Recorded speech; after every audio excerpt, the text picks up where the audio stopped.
Hello दोस्तों, कैसे हैं आप सब। आशा करता हूँ आप सब अच्छे होंगे। मेरा नाम है सुनील रोहिला। मैं आपको अपने YouTube channel SR master class पे स्वागत करता हूँ।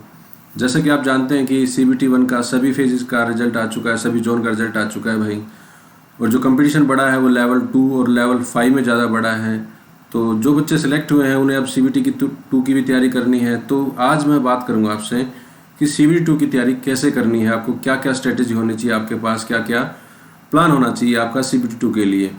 ठीक है, अगर आपको क्वालिफाई करना है तो आपको CBT 2 के लिए क्या क्या प्लान होना चाहिए। अभी आप जानते हैं कि जैसे मई और जून में इन्होंने शेड्यूल दिया था आपको, भाई मई और जून में हम लेवल 6 का एग्ज़ाम लेंगे। भाई जो लेवल 6 में आपका क्वालिफाई हुए उनका लेवल 6 का एग्ज़ाम होगा। जो बाकी बचे लेवल हैं इसके बाद वो जल्दी ही अनाउंस करेंगे। तो हमारे पास टाइम भी कम है और हमें तैयारी भी अच्छी करनी है, क्यों कब तो कंपटीशन भी बहुत बढ़ गया अपना। ठीक है, तो आइए जानते हैं RRB के बारे में, रेलवे के प्रोसेस के बारे में। तो सबसे पहले जो रिक्रूटमेंट प्रोसेस है उसका, उसमें क्या क्या स्टेजेज है इनके, क्या क्या इनका क्राइटेरिया है जॉब का। तो फर्स्ट में आपका CBT 1 हुआ, आपका फर्स्ट स्टेज में जो आपने क्वालिफाई किया तो आप आए सेकंड स्टेज पे। आप जो आपका CBT 2 होगा उसके बाद आपका क्या होगा, अगर किसी जॉब में टाइपिंग स्किल चाहिए आपका टाइपिंग टेस्ट होता है, कंप्यूटर बेस्ड एप्टीट्यूड टेस्ट होता है किसी भी जॉब में। आपकी जो लेवल 1 है, लेवल 2 है, लेवल 3 है, जो पोस्ट के अकॉर्डिंग है ये टाइपिंग आपका टेस्ट है, जो सभी में नहीं है ये। तो जो आपका जिसमें रिक्वायरमेंट है उसमें ये बता रखा है कि किस लेवल में आपका ये टेस्ट होगा आपका। नेक्स्ट आता है आपका डॉक्यूमेंट वेरिफिकेशन होता है लास्ट में, और मेडिकल एग्जामिनेशन होता है उसमें। आप उसके बाद आप जॉब लग जाते हैं। ठीक है, तो इसके बारे में बात करें अभी। तो देखो, जो आपका सेकंड स्टेज होगा, आपका एग्ज़ाम होगा, उसमें क्या क्या आएगा आपका। उसमें आपका देखो भाई, सबसे पहले मैथमेटिक्स आपका 35 क्वेश्चन आएंगे। टोटल आपका 35 मार्क्स का ही रहेगा आपका। फिर आएगा जनरल इंटेलिजेंस रहेगा आपका, और वो भी 35 क्वेश्चन आएंगे और 35 मार्क्स का ही रहेगा आपका ये। ठीक है, इसके बाद आता है आपका जनरल अवेयरनेस का। उसके बारे में भी उसमें क्या क्वेश्चन रहेंगे भाई, आपके 50 क्वेश्चन रहेंगे और 50 मिनट मिलेंगे आपको। मतलब 1 मिनट का एक क्वेश्चन है, टोटल आपको 120 क्वेश्चन सोल्व करने हैं। कितने में? 190 मिनट में सोल्व करने हैं आपको। टोटल मार्क्स जो रहेंगे आपके वो कितने रहेंगे आपके भाई? 120 मार्क्स रहेंगे। ये बिल्कुल CBT 1 की तरह ही है। आपने दिया है CBT 1 क्लियर किया, तो CBT 1 में भी हमारा यही पैटर्न था भाई। हमने 1.5 घंटे में पेपर करना था, 1.5 घंटे में आपको कितने क्वेश्चन मिले थे? 120 क्वेश्चन मिले थे, है ना। तो सेम पैटर्न है इसमें भी। क्या होगा, 1/3 आपका क्या होगा, नेगेटिव मार्किंग होगा। ये ध्यान रखना भाई, आपका 1/3 क्या होगा, आपका नेगेटिव मार्किंग है इसके अंदर। नेगेटिव 1/3 आपका रहेगा CBT 2 के लिए। अब जो CBT 1 हुआ वो तो सिर्फ एक क्या था आपका, क्वालिफाइंग था। वो क्या था, एक सिर्फ क्वालिफाइंग था। उसके नंबर यहाँ ऐड नहीं होंगे, चाहे आप 62 नंबर लेके कॉल क्लियर किया हो आपने CBT 2, चाहे आप 55 पे हुए हों, चाहे आप 42 पे हुए, अलग अलग कैटेगरी में जैसा भी है, मगर आपके अब यहाँ पे कोई भी नंबर काउंट नहीं होंगे। अब जो काउंट होंगे वो आपका, जो आपका सिलेबस, जो आपको जो काउंट होगा वो होगा CBT 2 का आपका स्कोर कार्ड, वो आपका मेन रहेगा भाई आपका ये। ठीक है, तो आपका क्या रहेगा, मेन रहेगा आपका CBT 2 का आपका ये कार्ड।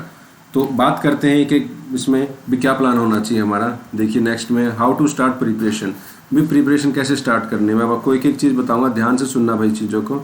तो सबसे पहले जो प्रिपरेशन स्टार्ट करनी है आपको, तो सबसे पहले आपको क्या करना है भाई, प्रीवियस ईयर पेपर है ना, वो उठा लो, कहीं से भी उठा लो भाई, प्रीवियस ईयर पेपर है, उनको सोल्व करो। पहले उनको सोल्व करो तो आपको पता चले कि उनका लेवल क्या है आपका भाई, क्या क्या लेवल लास्ट ईयर आया आपका, मतलब लास्ट जो एग्ज़ाम हुए हैं RRB के, उनमें क्या क्या लेवल आया है, और अब आपका क्या क्या लेवल है। तो आपका भी लेवल पता चल जाएगा और आपका एग्ज़ाम का भी पता चल जाएगा आपका। ठीक है, उसके बाद बनाओ भाई, देखो हमारे कौन कौन से सेक्शन आपके कमज़ोर हैं। तो उसके बाद पढ़ो भाई थ्योरी। आपने CBT 1 दिया है तो इसका मतलब आपने कुछ ना कुछ तो पढ़ाई है ना, तभी CBT 1 आपने क्लियर किया है। आप करोड़ों की भीड़ से क्या हुए हो, लाखों में आ गए हो। अब लाखों में से क्या आना, आपको कुछ ही हज़ारों में आना है, मतलब आपको अपनी शीट पूरी करनी है। ठीक है, तो उसको थ्योरी पढ़ो। थ्योरी में जो भी पढ़ना है 10-15 दिन में, 15-20 दिन में, जो भी है मैक्सिमम, उसको लगाओ। आप थ्योरी करो क्लियर अपनी। थ्योरी पढ़ने के बाद फिर बनाओ स्टडी प्लान। मेरे को पढ़ना क्या क्या है भाई, 3 सेक्शन है मेरे पास, मैथ है, रीजनिंग है, ठीक है, और आपका GK है, जनरल अवेयरनेस है। तो इनको कैसे पढ़ना है, मेरे को कितना टाइम किसको देना है। ठीक है, इसमें आप जैसे ही आप स्टडी प्लान बनाओगे तो आपको पता चलेगा कि मेरे वीक मैथ है या रीजनिंग है या फिर जनरल अवेयरनेस है या मेरा फिर करंट अफेयर है। तो उनके क्या बनाओ, वीक सेक्शन पे आप अपना टॉपिक बनाओ भाई, मेरे पास ये टॉपिक है ना, ये मेरे को बिल्कुल नहीं आते, तो उन पे थोड़ा सा ध्यान दो, अच्छे से ध्यान दो। क्या बताओ उन क्वेश्चन, उस टॉपिकों में से ज़्यादा क्वेश्चन आ जाए आपके एग्जाम में।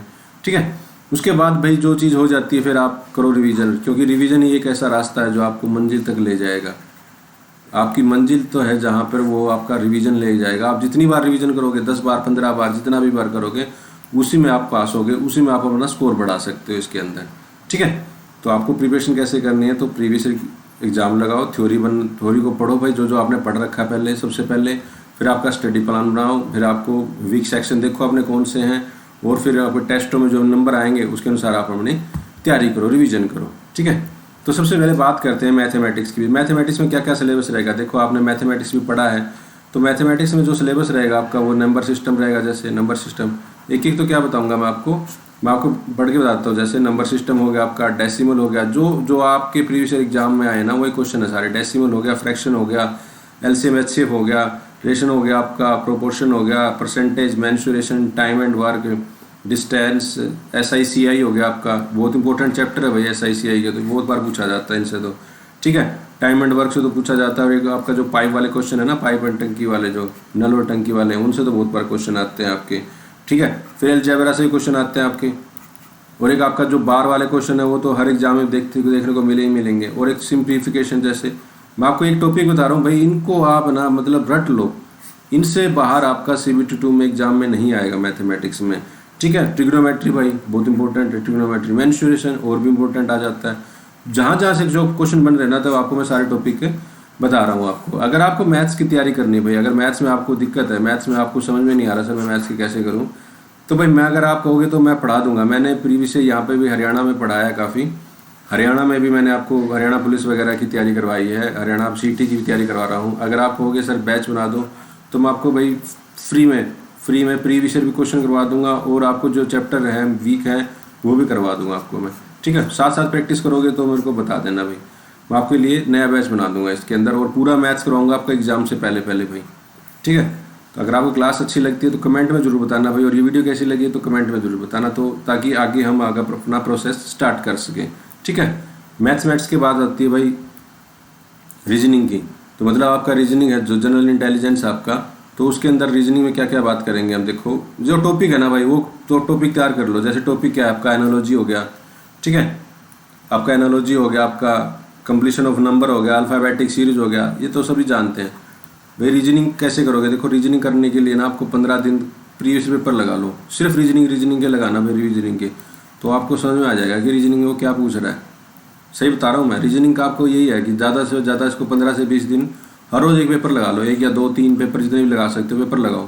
15 से 20 दिन में आपको आइडिया हो जाएगा कि रीजनिंग किस लेवल की पूछी जा रही है और कहाँ कहाँ से आपको टॉपिक आ रहे हैं।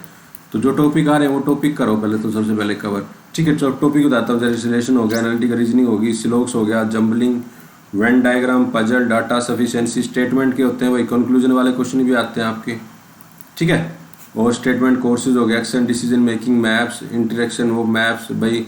ठीक है, तो ये वाले जो क्वेश्चन है ना, ये सारे मतलब जो सारे टॉपिक हैं ये जनरल इंटेलिजेंस आपका रीजनिंग में आते हैं, तो इनको थोड़ा सा देख लेना। अब आती है बात भाई मेन जो है ना, इसका जो स्तंभ आपका CBT 2 को निकालने का, वो आपका GK GS। इसमें भी 2 पार्ट में बन जाती है आपकी। ठीक है, 2 पार्ट में, तो करंट अफेयर भी आ जाता है इसके अंदर भाई प्लस में। करंट अफेयर का तो भाई इंपॉर्टेंट है, आपको अगर 50 क्वेश्चन आ रहे हैं ना, तो 50 में से आपके 15 क्वेश्चन है ना, तो आपके करंट अफेयर के मिलेंगे भाई। 12 से 15 क्वेश्चन आपको डेफिनेट मिलेंगे। आपको 1 ईयर का तो करना ही करना है। अगर आपसे एक्स्ट्रा हो जाए करंट अफेयर, तो मतलब 1.5 साल का या 2 साल का भी आप कर सकते हो करंट अफेयर इसमें। तो जितना भी आप करंट अफेयर करोगे उतना ही आपके लिए फ़ायदा है भाई। और जो बाकी आपको पता ही भाई, इसमें हिस्ट्री आती है आपकी, ठीक है, ज्योग्राफी आती है आपकी, पॉलिटी आती है आपकी, साइंस का बड़ा रोल है भाई। रेलवे साइंस पे बड़ा जोर देता है, बिल्कुल अच्छे लेवल के क्वेश्चन पूछता है, जनरल क्वेश्चन पूछता है जो आपको पता होने चाहिए। तो साइंस को भी अच्छे से तैयार करो, 10th तक की NCERT भाई उनको तैयार कर लो। बिल्कुल आपका जो प्रीवियस पेपर है उनको देखो, उनमें क्या क्या आ रहा है आपको देखो होगा। पीरियोडिक टेबल से हर बार क्वेश्चन आता है। पीरियोडिक टेबल तो ऐसा है ना, ये पीरियोडिक टेबल से बहुत बार क्वेश्चन आते हैं इसमें। तो पीरियोडिक टेबल को जैसे तैयार कर लो, लेंस पे कर लो, है ना। तो ये चीज़ें भाई, इनको मतलब आप करोगे तो आपको पता भी चलेगा। कंप्यूटर से भी क्वेश्चन आते हैं भाई, कंप्यूटर से भी क्वेश्चन आते हैं, छोटी मोटी मतलब की भी पूछ लेते हैं भाई, शॉर्टकट की वगैरह आपसे। तो इनको भी तैयार करो साथ साथ। तो मतलब जो मेन है ना, वो आपका 50 मार्क्स का है, वो जनरल इंटेलिजेंस, जनरल अवेयरनेस है। इसको आप चलते चलते ही पढ़ सकते हो भाई, मतलब बुक ले लो, बुक के साथ साथ पढ़ते रहो। इसको टाइम दो थोड़ा सा, मैथ से रीजनिंग से थोड़ा सा इसको 3 घंटे मतलब 2 घंटे 3 घंटे मतलब जो दो इसको अधिक है ना, अच्छे से दो, तभी ये तैयार हो पाएगी, और जितना तैयार करोगे ना उतना ही आपके लिए अच्छा है इसके अंदर। ठीक है, तो ये वीडियो कैसी लगी आपको तो कमेंट में ज़रूर बताना भाई। और अगर आपको मैथ्स का बैच ज्वाइन करना है तो कमेंट में बताना भाई, सर मैथ्स का बैच स्टार्ट कर दो, मैं मैथ्स के लिए आपके लिए बिल्कुल 0 लेवल से स्टार्ट कर दूँगा। ठीक है, मैथ्स बिल्कुल 0 लेवल से स्टार्ट होगा आपका CBT 2 के लिए। तो मुझे कमेंट में ज़रूर बताना भाई। और जो इस चैनल पर नया है ना तो चैनल को भाई सब्सक्राइब जरूर कर लो, मैं भूल जाता हूँ कहना बार बार। तो धन्यवाद, जय हिंद, जय भारत।